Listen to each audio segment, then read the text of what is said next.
High friends, welcome to my new blog. आजचा जो blog आहे तो स्पेशली माझ्या मुलांसाठी आहे. जी माझी मुलं आहेत ज्यांना मी शिकवते त्यांच्यासाठी आहे, कारण त्यांची एक्झाम आहे. त्यांचे खूप जणांचे खूप डाऊट्स आहेत की मॅम, कारण त्यांना टेन्शन सुद्धा आहे की त्यांचा फर्स्ट पेपर आहे आणि माझ्याच सब्जेक्टचा पेपर आहे.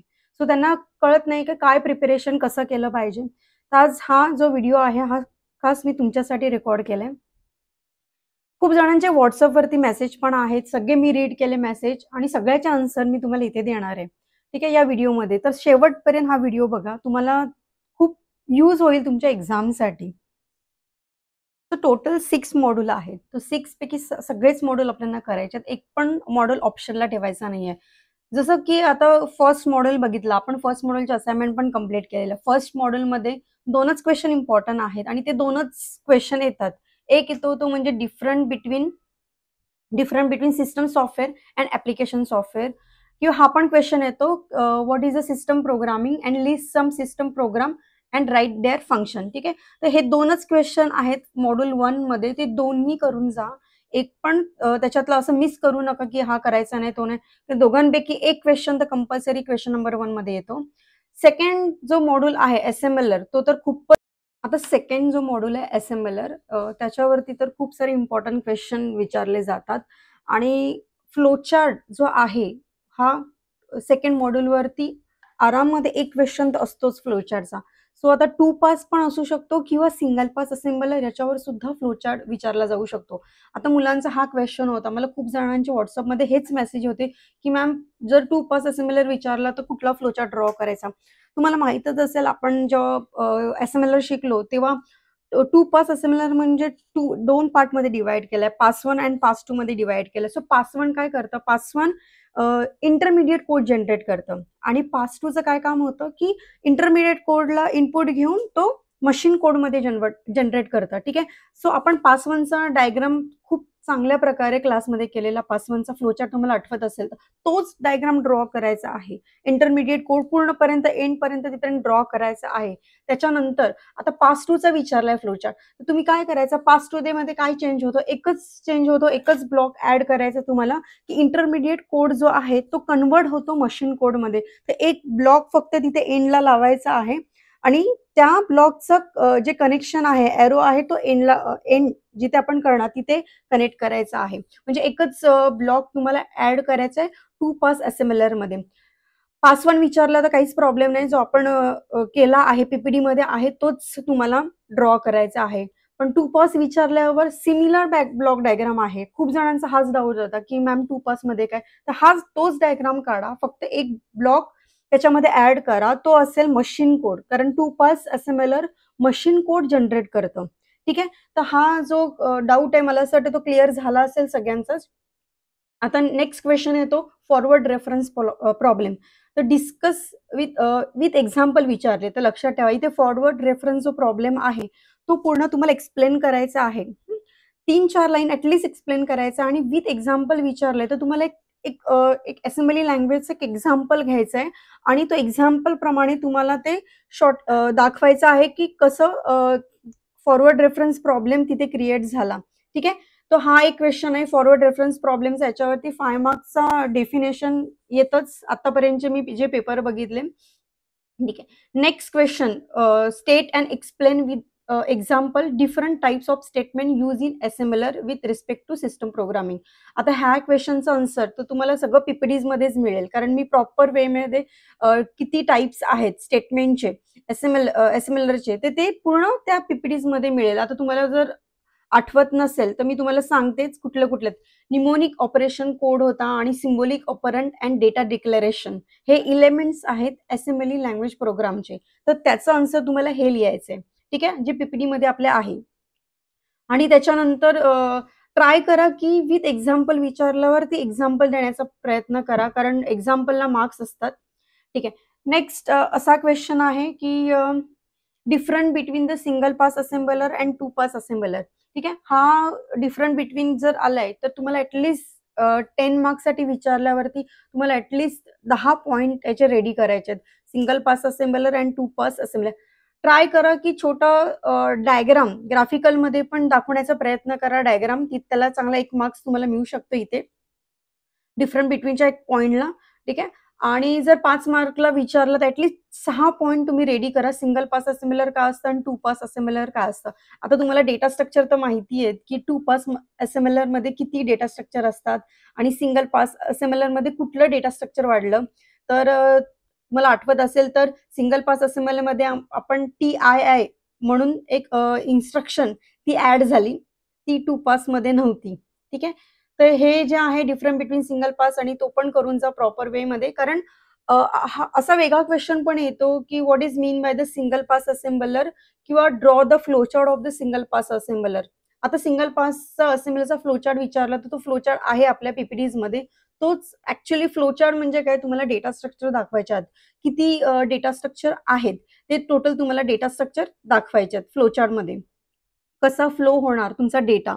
ठीक आहे. आणि असा वेगळा क्वेश्चन पण येतो, की what are the data structure use in 2 pass assembler. तेव्हा तुम्हाला फक्त डेटा स्ट्रक्चर जे यूज झालेत त्यांचे नावं लिहायचे आहेत आणि एक एक्झाम्पल द्यायचं. जर एक्झाम्पल विचारलं असेल तर. आता फॉर एक्झाम्पल त्यांनी विचारलं, की डेटा स्ट्रक्चर. आता डेटा स्ट्रक्चर आपण बघितलेले होते पास 1 चे आणि पास 2 चे. Symbol table, literal table, operation code table. ठीक आहे. हे सारे डेटा स्ट्रक्चर, लिटरल टेबल, पूल टेबल, मशीन ऑपकोड टेबल. ठीक आहे. हे सगळे डेटा स्ट्रक्चर आहेत पास 1 आणि पास 2 चे. ठीक आहे. तर डेटा स्ट्रक्चरचा हा वेगळा क्वेश्चन आला तर तुम्हाला काय करायचं, एक्सप्लेन पण करायचं आहे आणि जे ड्रॉ केलेलं आपण आठवते तुम्हाला डेटा स्ट्रक्चर ते सगळे ड्रॉ पण करायचे आहेत. तर तिथे तुम्हाला चांगले मार्क्स मिळू शकतात जर फुल केलं व्यवस्थित तर. आता राहिलाच क्वेश्चन तो समचा. हे थिअरी क्वेश्चन झाले सगळे जे आपण आता बघितले ते थिअरी क्वेश्चन. आता आतापर्यंत तर जर प्रॉब्लेम आलाय म्हणजे जर तुम्हाला सम सॉल्व्ह करायचा तो आलाय तो असेंब्ली लँग्वेजचा एक कोड दिला जाईल तुम्हाला आणि सांगितलं जाईल की जनरेट पास 1 पास 2. ठीक आहे. जनरेट करायचंय तुम्हाला पास 1 आणि पास 2 जो आपण क्लासमध्ये आपण बघितलेला की त्यांनी जो असेंब्ली लँग्वेजचा प्रोग्राम दिलाय तो आपल्याला कसं कन्वर्ट करायचा आहे. मग त्याच्यामध्ये पण तुम्हाला डिफरंट डेटा स्ट्रक्चर यूज करायचे आहे. Symbol table, literal table use करायचं आहे, पूल टेबल. ठीक आहे. हे सगळं डेटा स्ट्रक्चर यूज करून तो प्रॉब्लेम सॉल्व्ह करायचा आहे. 10 मार्क्सला मोस्टली डेटा स्ट्रक्चरवरती प्रॉब्लेम्स येतात. ठीक आहे. तर एक तरी प्रॉब्लेम मला असं वाटतं असू शकेल. 2 पास असेंबलरचा एक तरी प्रॉब्लेम एक्झामला असू शकेल. कारण तो इम्पॉर्टंट आहे. कारण एक तरी थिअरी क्वेश्चन आहे 2-3 तुम्हाला 2 तरी थिअरी क्वेश्चन विचारते, पण एक तुम्हाला एक प्रॉब्लेम विचारतील. तर ॲटलीस्ट 2 पास असेंबलरचा प्रॉब्लेम करून जा. मॉड्यूल 3 आहे मॅक्रोज अँड मॅक्रो प्रोसेसर. ठीक आहे. तर या मॉड्यूलमध्ये आपल्याला बेसिक जे क्वेश्चन विचारले जातात युनिव्हर्सिटीला ते आहेत, की short note on macro facility. ठीक आहे. शॉर्ट नोट विचारलंय 5 मार्क्सचा क्वेश्चन आहे. तर तुम्हाला पहिलं मॅक्रो फॅसिलिटी कुठल्या आहेत त्या सांगायच्या आहेत. ठीक आहे. नंतर त्यांनी जर डीपमध्ये विचारलंच मॅक्रो फॅसिलिटी मग सिम्पल तुम्हाला एक्सप्लेन पण करायचं आहे विथ एक्झाम्पल. ठीक आहे. आणि त्याच्यानंतर पॅरामीटराइजचे आपण पॅरामीटराइज पण बघितलेलं मॅक्रो फॅसिलिटीमध्ये. पण पॅरामीटराइजचा वेगळा क्वेश्चन पण येतो 10 मार्क्ससाठी विथ एक्झाम्पल आपल्याला करायचंय. पण त्यांनी फॅसिलिटी शॉर्ट नोट सांगितले तर सिम्पल, पॅरामीटराइज, कंडिशनल अँड नेस्टेड हे जे फॅसिलिटी आहेत मॅक्रोच्या त्या तुम्हाला 2-2, 3-3 लाईनमध्ये एक्सप्लेन करायच्यात जर फॅसिलिटी विचारलं तर. ठीक आहे. आणि नेक्स्ट क्वेश्चन जो येतो तो असा क्वेश्चन असतो की explain the macro and macro expansion with example. आता हा क्वेश्चन तर खूपच इझी आहे. पहिला एक्सप्लेन करायचा मॅक्रो काय असतं ते. नंतर मॅक्रो कॉल आपण कुठे मॅक्रो कॉल करणार आहोत तो मॅक्रो कॉल तो एक्सप्लेन करायचा. त्याच्यानंतर मॅक्रो एक्सपान्शन काय असतं, एक्सपांड कसं केलं जातं मॅक्रोला विथ एक्झाम्पल विचारले. बघा प्रत्येक क्वेश्चनमध्ये त्यांनी विचारले विथ एक्झाम्पल. तर तुम्हाला प्रत्येक क्वेश्चन जेव्हा तुम्ही थिअरी पार्ट पण लिहाल त्याच्यानंतर तुम्हाला एक एक्झाम्पल कंपल्सरी द्यायचं आहे. जर एक्झाम्पल दिलं तर तिथे चांगले मार्क्स मिळू शकतात तुम्हाला कारण एक्झाम्पलला मार्क्स असतात. एक्सप्लेन पण करा आणि एक्झाम्पल पण एक छोटंसं रेडी करून ठेवा. ठीक आहे. एक नेक्स्ट क्वेश्चन जो येतो तो explain the different feature of मॅक्रोज with suitable example. हा पण एक क्वेश्चन इम्पॉर्टंट आहे. 10 मार्क्सचा क्वेश्चन आहे. Explain the different feature of macro with suitable example. ठीक आहे. आणि हां, एक्सप्लेन विथ द हेल्प. आता इथे पण फ्लोचार्ट विचारला जातो. Explain the help of the flowchart the first pass to 2 pass macro processor. आता याच्यामध्ये जसं आपण मॉड्यूल 2 मध्ये बघितलं पास 1 आणि पास 2 सिमिलर इथे पण आहे आपला मॅक्रोज पास 1 आणि पास 2. आता इथे फ्लोचार्ट कुठला ड्रॉ करायचा बघा. जेव्हा आपण फ्लोचार्टचा क्वेश्चन येतो तर माइंडमध्ये एकदम गोष्ट क्लिअर करून ठेवा. तुम्हाला सगळे डेटा स्ट्रक्चर माहित पाहिजेत, कारण डेटा स्ट्रक्चर तुम्हाला सगळे माहिती आहे तर तुम्ही फ्लोचार्टचा फ्लो पण तुमचा तसाच जाईल. फ्लोचार्ट तुम्हाला ड्रॉ करायचं आहे, त्याच्या आधी तुम्हाला एक सम आलं पाहिजे. तुम्हाला समच्या स्टेप्स माहित पाहिजे की ही स्टेप झाल्यानंतर कुठली स्टेप आहे. तसंच फ्लोचार्टमध्ये पण आपण डिफरंट डेटा स्ट्रक्चर यूज करतो. ठीक आहे. आता जसं मॉड्यूल 2 मध्ये आपण बघितलं की सिम्बल टेबल आहे, लिटरल टेबल आहे, पूल टेबल आहे, हे सगळे डेटा स्ट्रक्चर्स होते. ठीक आहे, मॉड्यूल 2 मध्ये. आता मॉड्यूल 3 चे पण वेगळे डेटा स्ट्रक्चर आहेत. मॉड्यूल 3 मध्ये जो आपण डेटा स्ट्रक्चरचा वेगळा क्वेश्चन येतो, त्याच्यामध्ये टोटल 10 डेटा स्ट्रक्चर आहेत. MNT टेबल आठवत असेल तुम्हाला तर, मॅक्रो नेम टेबल, ठीक आहे, PNT table, parameter name table, EV name table, SS name table, ठीक आहे, कीवर्ड पॅरामीटर टेबल. हे सगळे पॅरामीटर्स, हे सगळे जे टेबल्स आहेत, म्हणजे हे डेटा स्ट्रक्चर आहेत, हे आपल्याला फ्लोचार्ट मध्ये दाखवायचे आहेत. जर फ्लोचार्ट विचारला पास 1 चा आणि पास 2 चा इन अ मॅक्रो मध्ये, ठीक आहे. तर फ्लोचार्ट तुम्हाला ड्रॉ करताना डेटा स्ट्रक्चरचे स्टडी कंपल्सरी पाहिजे. आणि मॉड्यूल 3 मध्ये मला वाटत नाही दुसरा कुठला इम्पॉर्टंट क्वेश्चन आहे. हे जेवढे आपण बघितले सिलेबस वाईज जाणार तर आपलं पूर्ण सिलेबस याच्यामध्येच कव्हर होतो. आणि एक असा पण क्वेश्चन येऊ शकतो की ऍडव्हान्स मॅक्रो फॅसिलिटी विचारला क्वेश्चन तर तुम्हाला माहित असेल ऍडव्हान्स मॅक्रोमध्ये इफ AIF, ठीक आहे, म्हणजे आपण बघितलेलं इफ कंडिशन, ठीक आहे, त्याच्यानंतर AGO एक्सपान्शन टाइम व्हेरिएबल, हे 3 जे आहेत ते 3 ऍडव्हान्स मॅक्रो फॅसिलिटी मध्ये येतात. AIF, AGO and expansion time variable, हे 3 जे आहेत ते ऍडव्हान्स मॅक्रो फॅसिलिटी मध्ये आहेत. जर 5 मार्कासाठी तुम्हाला विचारलं की ऍडव्हान्स मॅक्रो फॅसिलिटी वरती डिफाईन करा, तर हे तिघांना एक्सप्लेन करून प्रॉपर विथ एक्झाम्पल तुम्हाला द्यायचे. नेक्स्ट क्वेश्चन येतो तो म्हणजे नेस्टेड मॅक्रो वरती पण येऊ शकतो. What is mean by the nested macro? तर प्रॉपर नोट्स आहेत, PPTs आहेत माझ्या, मी तुम्हाला दिलेल्या आहेत. ते सगळ्या PPTs मध्ये बघा विथ एक्झाम्पल. ट्राय करा एक्झाम्पल एक सगळ्यांसाठी एक रेडी करून ठेवा. आणि अजून एक इम्पॉर्टंट क्वेश्चन म्हणजे टाइप्स ऑफ पॅरामीटर. ठीक आहे, हा क्वेश्चन मला वाटते मी तुम्हाला I1 I2 मध्ये पण I1 मध्ये पण दिलेला टाइप्स ऑफ पॅरामीटर्स. पॅरामीटर्स कुठले आहेत? पोझिशनल पॅरामीटर आहे, कीवर्ड पॅरामीटर, डिफॉल्ट पॅरामीटर आहे आणि हायब्रिड किंवा मिक्स पॅरामीटर. हे जे आहे ते टाइप्स ऑफ पॅरामीटर. हा पण एक क्वेश्चन 10 मार्क्सला येऊ शकतो. जर आला विथ एक्झाम्पल विचारतील तर तुम्हाला एक एक्झाम्पल रेडी करायचा आहे. ठीक आहे, एक्झाम्पल तुम्हाला माझ्या PPT मध्ये मिळून जाईल. जे मी तुम्हाला PPT शेअर केलेत, क्लासरूम मध्ये पण शेअर केलेत. टाइप्स ऑफ पॅरामीटर एक इम्पॉर्टंट क्वेश्चन आहे. तर मॉड्यूल 3चं मला वाटतं एवढेच आहेत इम्पॉर्टंट क्वेश्चन. डेटा स्ट्रक्चर करून जा, फीचर्स करून जा, मॅक्रो डेफिनेशन आणि कॉल करून जा. ठीक आहे, नेक्स्ट मॉड्यूल 4 जो आहे लोडर अँड लिंकर, याच्यामध्ये तुम्हाला काय करायचं? याच्यामध्ये तुम्ही असाइनमेंट मध्ये बघितलं असेल 4च क्वेश्चन दिलेले, कारण त्याच्या आतापर्यंत युनिव्हर्सिटीमध्ये एवढे क्वेश्चन विचारले. तर फर्स्ट क्वेश्चन जो होता what is the function of loader, ठीक आहे, आणि एनलिस्ट लोडर स्कीम, जे पण एनलिस्ट करायला सांगितलं तर एक्सप्लेन करू नका, ऍटलिस्ट नोट डाऊन करा कुठल्या कुठल्या स्कीम आहेत. ठीक आहे, फंक्शन विचारले, प्रत्येक फंक्शन एक्सप्लेन पण करायचंय तुम्हाला, हेडिंग लिहून एक्सप्लेन पण करायचंय. आणि एनलिस्ट विचारलं तर तुम्हाला फक्त त्याचे हेडिंग लिहायचे. ठीक आहे, नेक्स्ट क्वेश्चन आहे explain the direct linking loader in detail. Direct linking लोडरचा डायग्राम ड्रॉ करा.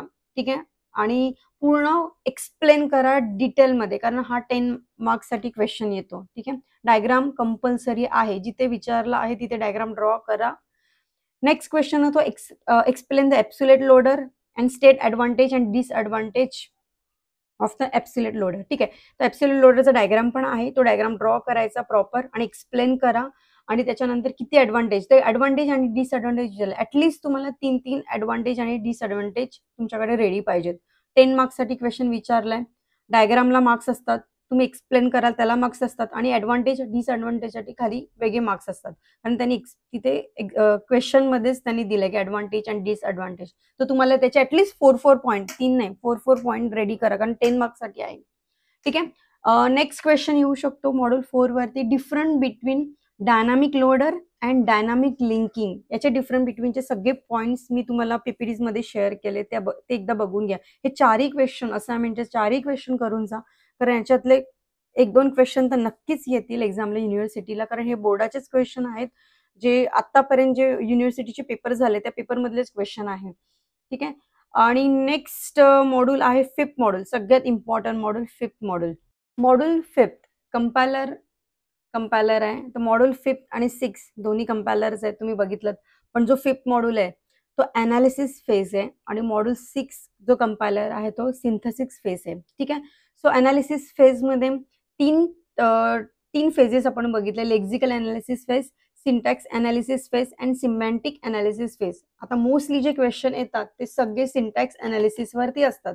आपण जे पण प्रॉब्लेम सॉल्व्ह केले, कारण याच्यावरती आपण सगळे समज सॉल्व्ह केले क्लासमध्ये. ठीक आहे. कारण मोस्टली समज येतात, सिंटॅक्स अनालिसिसवर सगळे सम्स येतात. जसं LL1 पार्सर असेल, SLR असेल, CLR असेल, याच्यावर सम्स येतात. सिंटॅक्स अनालिसिस जेव्हा पण तुम्ही कराल तर त्याचं तुम्ही सम्सवर जास्त फोकस द्या, कारण याच्यावर सम्स येतील.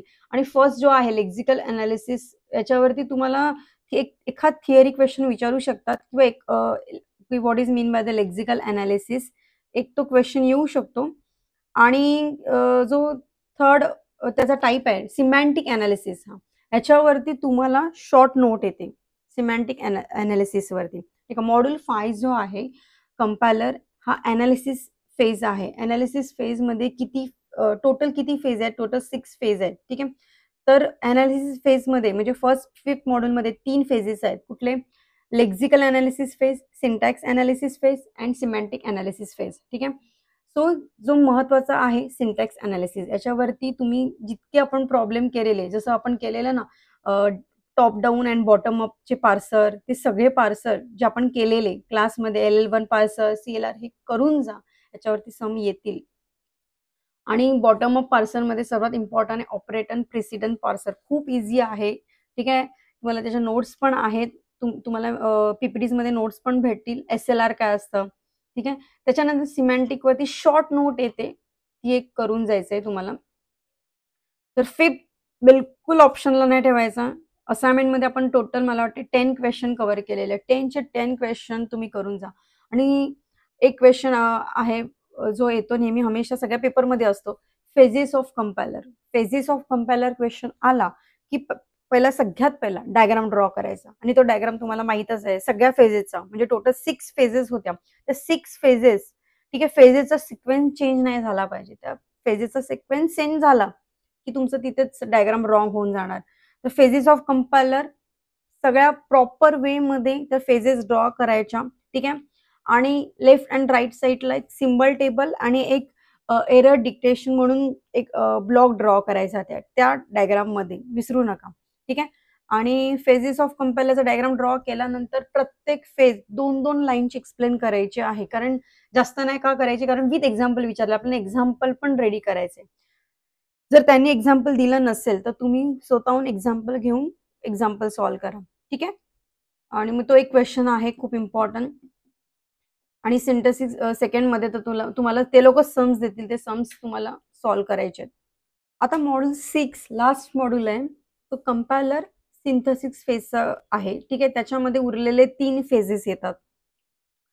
सो त्याच्यामध्ये एक सम येतं, याच्यामध्ये जास्त सम्स नाही आहेत, फक्त एक जे विचारलं जातं जे सी प्रोग्रामिंगच्या रिलेटेडच आहे, construct the 3 address code for the following the program. एक प्रोग्राम दिला जाईल, जसा सीचा प्रोग्राम असतो आपला, तो सीचा प्रोग्राम दिला जाईल तुम्हाला, आणि तो सीचा प्रोग्राम आपल्याला 3 ॲड्रेस कोडमध्ये जनरेट करायचा आहे. त्याच्या सगळ्या स्टेप्स तुम्हाला PPT मध्ये मिळतील, आपण सॉल्व्ह पण केलेला.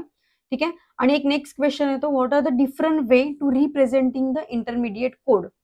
तर खूप सारे वे आहेत इंटरमिडिएट कोडला रिप्रेझेंट करण्यासाठी. ठीक आहे. आणि विथ एक्झाम्पल विचारलंय बघा, जेव्हा पण तुम्ही एक्सप्लेन कराल तेव्हा विथ एक्झाम्पल विचारलं, एक्झाम्पल कंपल्सरी द्या तिथे, तर तुम्हाला मार्क्स मिळतील. ठीक आहे. तर 3 representing the intermediate code in 3, तर ते तुम्ही करू शकता. मला वाटतं तुमच्याकडे प्रॉपर नोट्स पण आहेत त्या. आणि नंतर क्वेश्चन येतो, explain different issue in code generation phases of compiler. ठीक आहे. आता कोड जनरेशन हा पण एक फेज आहे कंपायलरचा, तर त्याच्यामध्ये डिफरंट इश्यू काय आहेत ते एक्सप्लेन करायचं आहे. शक्यतो ट्राय करा की तो पहिला डायग्राम ड्रॉ करा कोड जनरेशनचं. कोड जनरेशनला इनपुट काय आपण पास करतो, आउटपुट काय देतो आणि त्याच्यामध्ये इश्यू काय जनरेट झालेत ते सगळे इश्यू नोट डाऊन करा प्रॉपर वे, कारण हा क्वेश्चन आहे 10 मार्क्सचा क्वेश्चन आहे. ठीक आहे. नेक्स्ट क्वेश्चन आहे तो explain the various code optimisation technique. आता हा पण इम्पॉर्टंट क्वेश्चन आहे. Code optimisation technique. आता मला वाटते 3 टेक्निक आहेत, ते 3 टेक्निक प्रॉपर एक्सप्लेन करा की ऑप्टिमायझेशन टेक्निक विथ एक्झाम्पल विचारलं इथे पण. तुम्हाला एक्झाम्पल रेडी करायचं इथे पण. आणि नेक्स्ट क्वेश्चन आहे write a short note on peephole optimization. Peephole optimization खूप इम्पॉर्टंट क्वेश्चन आहे. मला वाटतं IE2 मध्ये पण मी हा टाकलेला क्वेश्चन. पी फोले ऑप्टिमायझेशन याच्यावरती शॉर्ट नोट येते, म्हणजे 5 मार्काला हा क्वेश्चन येऊ शकतो. Peephole optimization. Peephole म्हणजे तुम्हाला माहिती आहे स्मॉल विंडो. ठीक आहे. याचं पण एक्सप्लेनेशन तुम्हाला त्या याच्यामध्ये मिळेल, आपल्या PPTs मध्ये मिळेल. ठीक आहे. तर याच्यावरती एकच सम येतं आणि बाकी मोस्टली थिअरी क्वेश्चन येतात. आणि एकदा हा क्वेश्चन आलेला बोर्डाला explain the concept of basic block and flow graph with example in a 3 address. तर याचे पण PPTs मध्ये तुम्हाला याचा आन्सर मिळून जाईल. तर मला असं वाटते सगळे क्वेश्चन मी तुम्हाला सांगितले काय काय इम्पॉर्टंट आहे ते सगळे करा. आता जे पण आपण डिस्कस केलं, जे युनिव्हर्सिटीचं सिलेबस आहे त्याच्याप्रमाणे डिस्कस केलं. ठीक आहे. तुम्हाला अजून काय डाऊट असतील तर मला नक्की मेसेज करा. मी तुम्हाला हेल्प करेन, कारण आपला पेपर अजून मला असं वाटतं मंगळवारी पेपर आहे. आपला टाइम आहे, आपल्या पेपरला तुमच्याकडे भरपूर टाइम आहे स्टडी करण्यासाठी. घाबरू नका. जितकं होईल तेवढं व्यवस्थित करा. शक्यतो ट्राय करा थिअरी क्वेश्चन सगळे कव्हर करण्याचा. पण आणि जे प्रॉब्लेम जे पण तुम्ही कराल सॉल्व ते व्यवस्थित स्टेप वाईज झाले पाहिजे. स्टेप 1, स्टेप 2, स्टेप 3 त्याला मार्क्स असतात. तुम्ही डायरेक्ट प्रॉब्लेम सॉल्व करायला घेतलात त्याला मार्क्स मिळत नाही. ठीक आहे. प्रत्येक स्टेपला मार्क्स असतात. स्टेप वाईज ते प्रॉब्लेम सॉल्व करा आणि काही डाऊट असेल तर विचारा. खूप इझी सम्स आहेत. तुम्हाला असं वाटतं की डिफिकल्ट आहेत, पण ते खूप इझी सम्स आहेत. अजून मला व्हॉट्सअपमध्ये अजून एक मेसेज होता की मॅम लास्ट इयरचा क्वेश्चन पेपर मिळेल का युनिव्हर्सिटीचा. तर तुम्हाला मला एकच सांगायचं आहे, मी तुम्हाला तेव्हा पण सांगितलेलं ज्या माझी असाइनमेंट मी तुम्हाला जी दिले असाइनमेंट क्वेश्चन त्याच्यामध्ये मी सगळे क्वेश्चन कव्हर केले. तुम्ही जरी लास्ट इयरचे पेपर बघितले सगळे क्वेश्चन तुमचे कव्हर होतील असाइनमेंटमध्येच. तर शक्यतो ट्राय करा. अजून वेळ आहे तुमच्याकडे. आज सॅटर्डे आहे, तुमच्याकडे वेळ आहे. असाइनमेंट जेवढे आपण कंप्लीट केलेल्या सगळ्या असाइनमेंट तुम्ही रीड करायला घ्या. तुमचे सगळे पेपर ऑटोमॅटिक कव्हर होतील.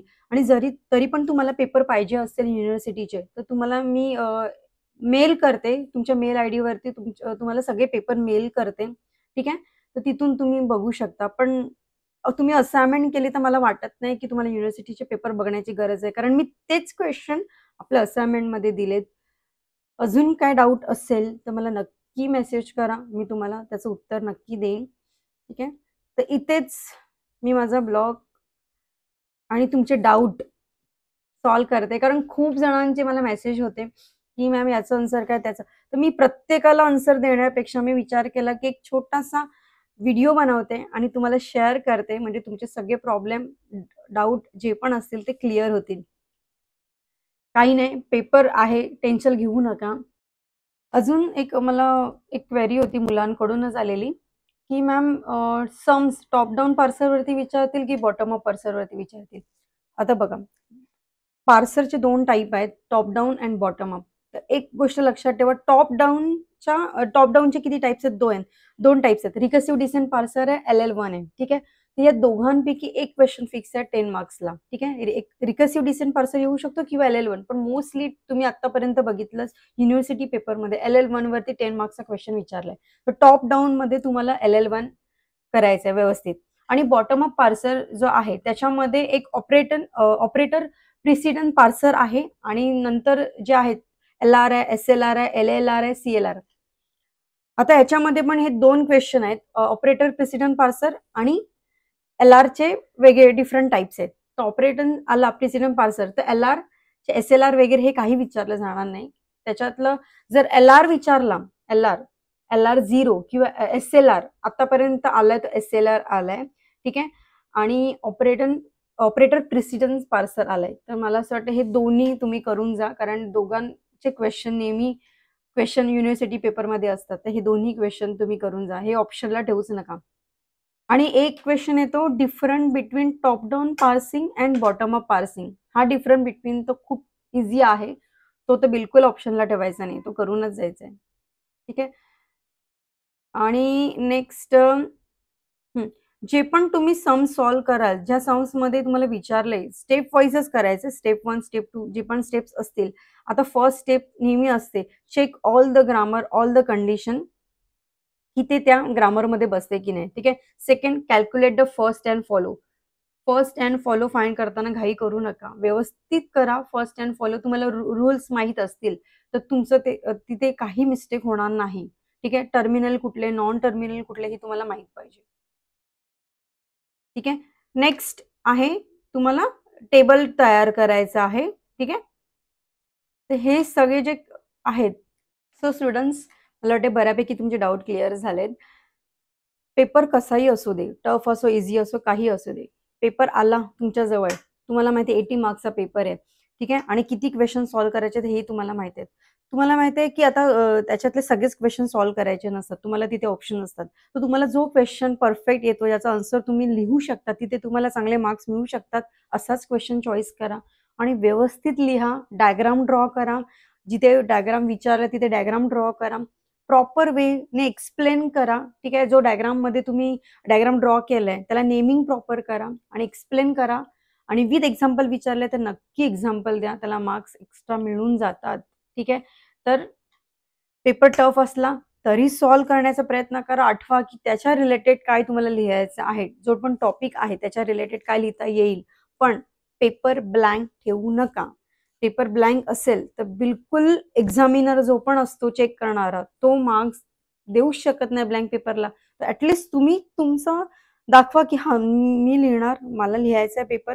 जसा असेल, टफ असेल, तुम्हाला थोडं तरी नॉलेज असेल त्याच्याबद्दल, त्या क्वेश्चन बद्दल, तो क्वेश्चन कधीतरी ऐकला असेल क्लासमध्ये किंवा स्वतः तुमच्या असाइनमेंटमध्ये कधीतरी तो क्वेश्चन तुम्ही ऐकला असेल. त्याच्या रिलेटेड तुम्हाला काही वाटतं की हां, इथे डायग्राम येऊ शकतो, तुम्ही तिथे डायग्राम ड्रॉ करा, एक्सप्लेन करा, पण पेपर ब्लँक सोडू नका.